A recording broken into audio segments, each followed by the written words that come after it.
Fala, turminha!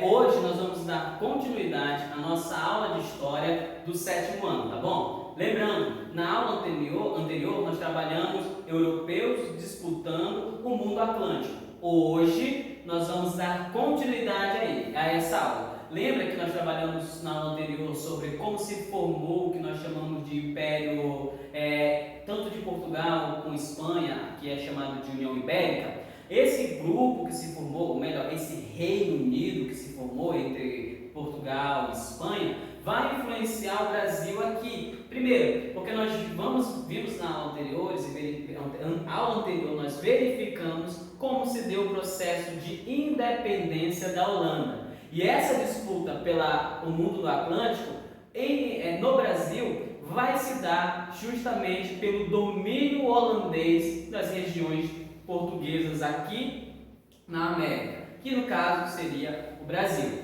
Então, gente, nós temos em mente já esse processo de formação dessa União Ibérica e nós temos em mente já o processo de formação de uma nação unificada que não é mais os Países Baixos, mas é a Holanda. Então, a partir daí surge a chamada Guerra por Açúcar e Escravos. Lembrando, justamente no reinado de Filipe II, que justamente proibiu Portugal de fazer comércio com os holandeses, era uma questão de rixa, porque a Holanda acabou tendo a independência, como nós vimos na aula anterior, e essa independência holandesa causou muita revolta a Filipe II, que era rei tanto de Portugal como rei da Espanha, já que a Holanda era a antiga terra de domínio espanhol. Então, com isso, o que o rei Filipe II faz? A proibição do comércio com os holandeses. E essa proibição vai causar uma revolta no sentimento holandês, justamente pelo fato da Holanda ter necessidade de fazer parte desse comércio, que é o comércio do açúcar e, posteriormente, o comércio de escravos, tá? E com isso, a Holanda, no ano de 1621, cria o que nós chamamos de Companhia das Índias Ocidentais.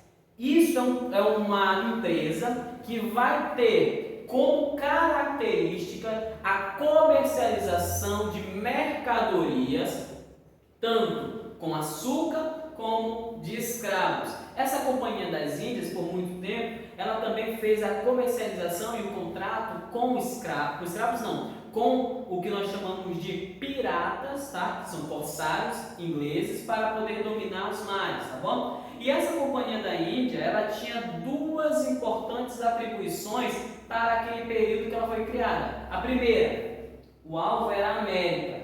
Os holandeses, eles tinham interesse no Nordeste brasileiro pelo fato do Nordeste brasileiro ser o maior produtor de açúcar desse período. O segundo alvo deles, a África.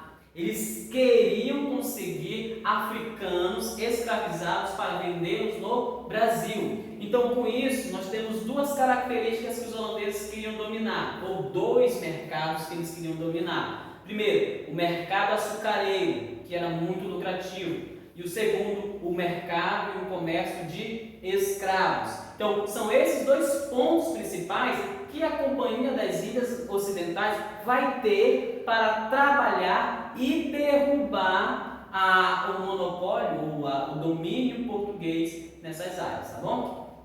Então, com isso, nós vamos ver aqui no mapa as rotas holandesas entre o Brasil e a África. Percebam como ela se dá. Os holandeses, eles trabalhavam no Recife para São Luís, eles iam para São Paulo, São Luanda, eles faziam toda essa trajetória para fazer o comércio de escravos com o Brasil, tá bom? Já os portugueses só tinham uma rota, que era o Rio de Janeiro. Então, no Nordeste brasileiro, que é o Brasil holandês, que vai se tornar daqui a um tempo que nós vamos verificar, no Nordeste brasileiro, o domínio do comércio de escravo era holandês, tá bom?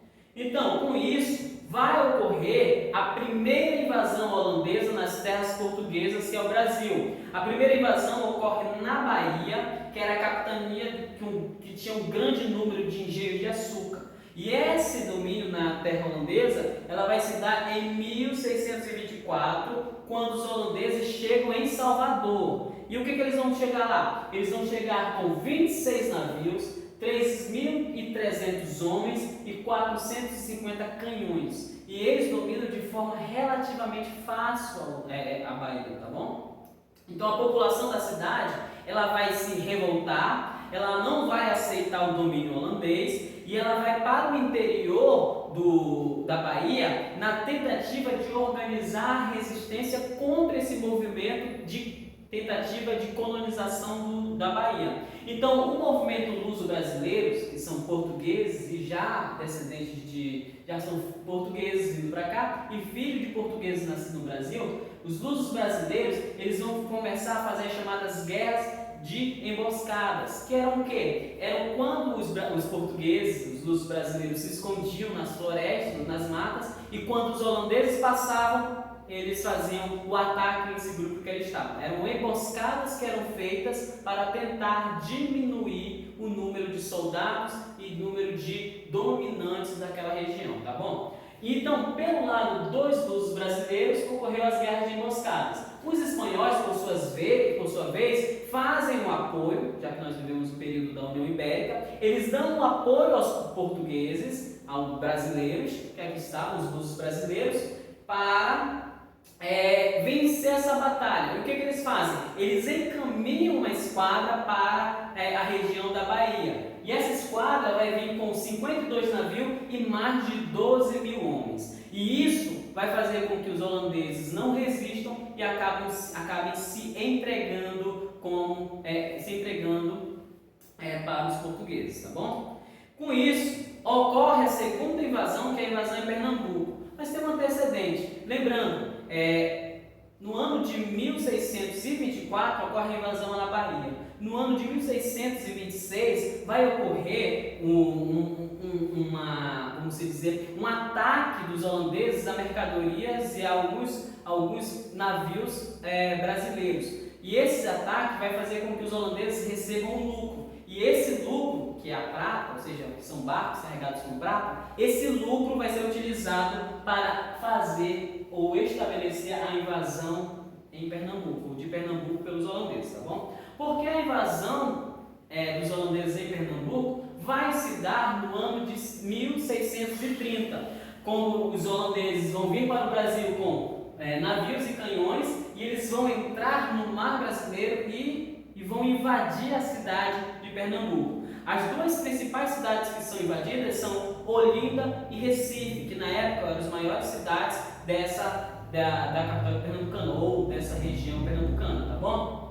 No entanto, o governador daquela região, ele retirou-se para o interior também, ele cria uma armada, uma resistência, e no qual ele funda essa armada, essa resistência, com o nome de Arraial de Bom Jesus. O Arraial de Bom Jesus, ele resistiu durante muito tempo, ele prevaleceu e foi considerado o principal forte de resistência luso-brasileira a esse movimento de dominação holandesa em Pernambuco, tá bom? Com isso, os holandeses tiveram apoio de Domingos Fernandes de Calabar. Domingos Fernandes de Calabar conhecia a região e apoiou eles, e isso fez com que os holandeses acabassem crescendo ainda mais o seu domínio, e eles conseguiram dominar o Rio Grande do Norte, Paraíba e também o Arraial de Bom Jesus. Só lembrando que Calabar, ele é preso e ele é morto por causa dessa sua,